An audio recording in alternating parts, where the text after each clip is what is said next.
पर्यावरण कक्षा 4 पाठ 5 खेत से बाजार तक। इस वीडियो में इस पाठ का अभ्यास प्रश्न हल करेंगे।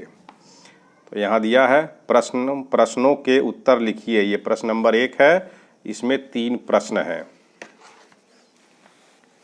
पहला प्रश्न है, आपके आसपास के क्षेत्रों में कौन कौन सी फसलों की खेती होती है? तो उत्तर लिखेंगे, हमारे आसपास के क्षेत्रों में गेहूं, धान, ज्वार, बाजरा, उड़द, गन्ना, कपास, मूंगफली, सरसों, लोबिया, मेथी आदि फसलों की खेती होती है।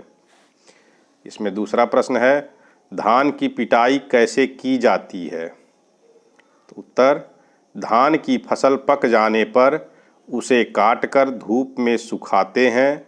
इसके बाद उसे लकड़ी के पट्टे पर पीट कर धान को अलग किया जाता है। इसी को धान की पिटाई करना कहा जाता है। अगला प्रश्न है इसमें, किसी एक फसल को बोने से लेकर बाजार में बेचने तक की प्रक्रिया को लिखिए। तो उत्तर है, बोने से लेकर बाजार में बेचने तक की प्रक्रिया। तो पहला है इसमें खेत की जुताई, दूसरा बीज बोना, तीसरा फसल की सिंचाई, चौथा खरपतवार निकालना, पांचवा फसल काटना और छठवां तैयार फसल मंडी तक पहुंचाना।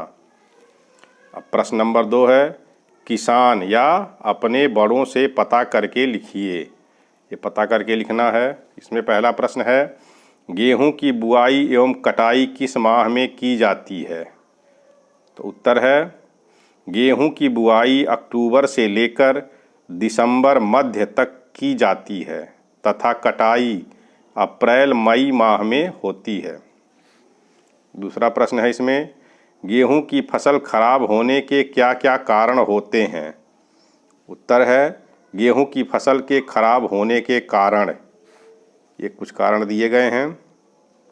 पहला इसमें, फसल की बुआई सही समय पर न कर पाना, दूसरा समय पर सिंचाई न होना, तीसरा समय पर खाद एवं कीटनाशक का प्रयोग न करना, चौथा फसल के शुरुआती समय में अत्यधिक बारिश होना, पांचवा पशुओं को खुला छोड़ना।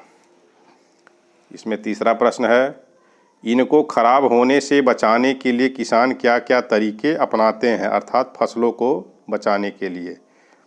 उत्तर है, फसल की समय पर बुआई करते हैं, दूसरा समय पर खाद कीटनाशक एवं खरपतवार नाशी का प्रयोग करते हैं, तीसरा बारिश के अधिक पानी को बाहर निकालते हैं, चौथा है पशुओं से सुरक्षा का प्रबंध करते हैं।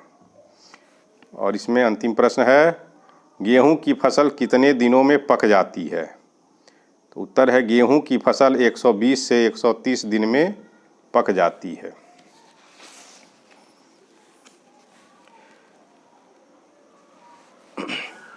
आगे है खोजबीन। तीसरा प्रश्न है, आपके मन में खेती से जुड़े क्या क्या सवाल उठते हैं? कुछ सवालों की सूची बनाइए और अपने पिताजी या किसान से पूछिए। तो ये आपको स्वयं करना है। खेती से संबंधित जो भी सवाल मन में आते हैं उनकी सूची बनाकर उनके जवाब पता करने हैं।